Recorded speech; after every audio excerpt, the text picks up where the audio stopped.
என்ன அம்மா இவ்வளோ நேரம் தூங்குறாங்க? மணி மணி என்னம்மா டல்லாக இருக்க? உடம்பு ஏதாவது சரியில்லையா? ஆமாம் தம்பி, நைட்லேருந்து ஒரே ஜுரமாக இருக்குது. சரிம்மா ரெஸ்ட் எடு. ஹாஸ்பிட்டல் கூப்பிட்டு போகணும், பெர்மிஷன் கேட்டு பார்ப்போம். சார், அம்மாவுக்கு உடம்பு சரியில்லை, ஒரு 2 hours பெர்மிஷன் கிடைக்குமா சார்? விக்னேஷ், லாஸ்ட் மினிட்ல வந்து அம்மாக்கு உடம்பு சரியில்லை, தங்கச்சி கல்யாணம் கதை விடாதீங்க. ரெஸ்பான்சிபிளாக வேலைக்கு வர வழியா பாருங்க.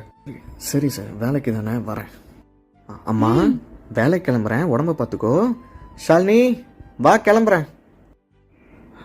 ஷாலினி, அம்மாவுக்கு கொஞ்சம் உடம்பு சரியில்லை, பார்த்துக்கோ. நான் பார்த்துக்க, நீ போ. அம்மாவுக்கு வேற எப்படி இருக்குன்னு தெரியல. அஜய்யோ, மணி 6 ஆச்சா? சரி கிளம்புவோம். அல்லே ஹாஸ்பிட்டல் கூப்பிட்டு போயிருக்கணும் இந்த மேனேஜரால்.